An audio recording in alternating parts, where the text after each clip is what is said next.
सभी को नमस्कार। वर्ष 2023 से एक बहुत बड़ी भर्ती जो चर्चित है कि 38,000 पदों के ऊपर विभिन्न वैकेंसियां निकाली जाएंगी एकलव्य आवासीय विद्यालयों में, ईएमआरएस काफी चर्चित है। लेकिन फिलहाल जो पद आए हैं वो लगभग 4,000 के आसपास आए। लेकिन इससे निराश मत हो जाना। इनका उद्देश्य यह है कि एक साथ भर्ती ना निकाल के पहले ये पीजीटी की प्रक्रिया पूरी करना चाहते हैं। चूंकि एमआरएस जो स्कूल हैं वो 6 से 12वीं तक के स्कूल हैं, तो लेवल फर्स्ट वाले बच्चे कई बार पूछते हैं कि सर पीआरटी के आएंगे क्या? कदापि नहीं आएंगे, क्योंकि पीआरटी के पद ही नहीं होते हैं स्पेशली यहाँ पे। तो बहुत कम स्पेशली टीजीटी और पीजीटी और आवासीय विद्यालय हैं। यानी आप यदि भारत के किसी भी कोने में, ठीक है, रिमोट एरिया में एससी और एसटी के बच्चों को पढ़ाने के लिए बड़े मन से तैयार हैं, गवर्नमेंट जॉब आपका बड़ा सपना है, तो याद रखना कि बड़ी जोरदार जॉब है। आपको लगता है कि सर मैं घर को नहीं छोड़ सकता, ये आवासीय विद्यालय है, वहां आपको फ्री में सुविधाएं मिलेंगी। याद रखना उसका कोई चार्जेस नहीं लिया जाएगा। उसी विद्यालय परिसर में आपके लिए क्वार्टर बने होंगे, वहीं पे आपको रहना है, ठीक है। तो काफी सुविधाएं हैं। और चूंकि केंद्र सरकार के, यानी जैसे नवोदय विद्यालय होते हैं, तो नवोदय विद्यालय की तरह एक प्रकार से एक स्वतंत्र संगठन है, ठीक है, केंद्र सरकार के अधीन स्वायत्त संस्थान है और उसी के तहत ये भर्तियां हैं। तो आप ये मत मानिएगा कि सर ये गवर्नमेंट जॉब नहीं है। जैसे सेंट्रल सरकार का गवर्नमेंट जॉब होता है, वैसे ये गवर्नमेंट जॉब है और बड़ा जोरदार जॉब है। यदि आपका टीचिंग पैशन है और पूरे भारतवर्ष में कहीं भी जॉब कर सकते हैं, तो आपको निश्चित रूप से फॉर्म भरना चाहिए। और याद रखना, बेरोजगारी में सेंट्रल सरकार का कोई भी जॉब मिलता है तो वो बेहतर ही होता है, याद रखना। और नौकरी हमेशा मैं तो ये मानता हूं कि घर से बाहर करें तो ज्यादा आनंद आता है। जो घर के पास करते हैं वो ज्यादा दुखी हो जाते हैं, याद रखना।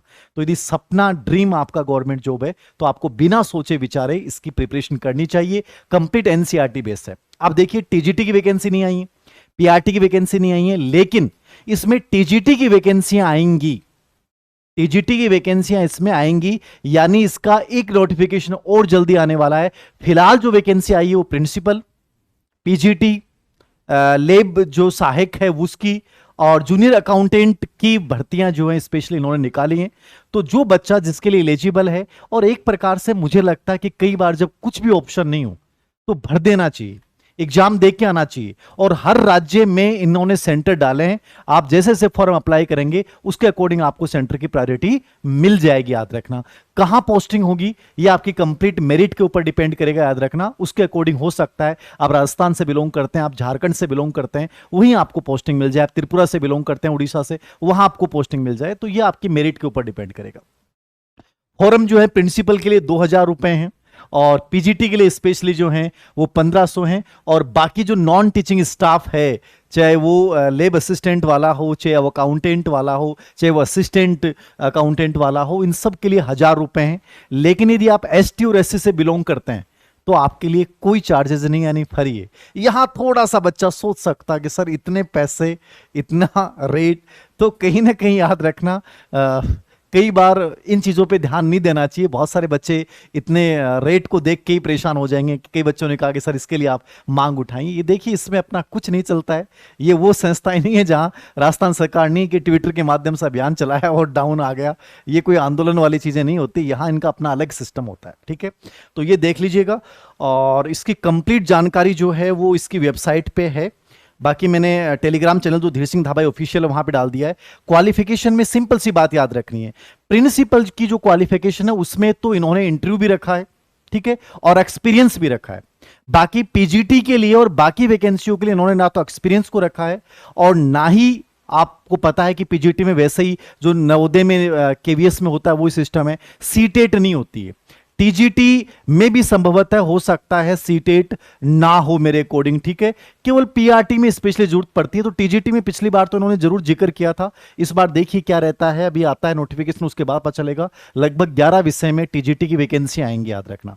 पीजीटी में कुछ विषय दिए हैं, कुछ विषयों में दिया नहीं, जैसे पॉलिटिकल साइंस में उन्होंने नहीं दिया है। अभी चर्चा करेंगे इसके ऊपर। तो योग्यता जो स्पेशलिस्ट की है, वैकेंसियां जो है आपको पता है, ये वैकेंसियों की इंफॉर्मेशन है इसमें। और आप देख सकते हैं इसके अंतर्गत, जो मैं बता देता हूं एक बार हल्का सा, कि प्रिंसिपल की पोस्टों में तो मेरे अकॉर्डिंग लगता नहीं आप में से कोई होगा, इतना एक्सपीरियंस तो नहीं है, लेकिन फिर भी कोई मान लो लगता है बुढ़ापे की स्थिति में है, पब्लिक स्कूलों में नौकरी करके मजा नहीं आ रहा है, तो उसके लिए अच्छी है क्योंकि एज ग्रुप में काफी रिलैक्सेशन इन लोगों ने दी है। ठीक है, तो देखिएगा प्रिंसिपल की 303 पोस्ट हैं, कंप्लीट रिजर्वेशन जो सेंटर सरकार का होता है, 2266 पीजीटी की है, तो यहां बच्चे जो अप्लाई कर सकते हैं। अकाउंटेंट की 361 है, ये भी अच्छा है, और जो जेएसए की हैं 759, ये अच्छा है, याद रखना आप भर सकते हैं इसमें। नॉर्मल ग्रेजुएशन चाहिए, याद रखना, और टाइपिंग वगैरह है तो कर सकते हैं आप। 373 लेब, जिसके अंतर्गत 12वीं होनी चाहिए यदि साइंस स्ट्रीम्स हैं, 10th यदि आपने कर रखा है और यदि आपने लेबोरेटरी का, लेब का कोई डिप्लोमा कर रखा है तो आप एलिजिबल हो जाएंगे। टोटल 4062 पोस्टों पे वैकेंसियां निकली हैं।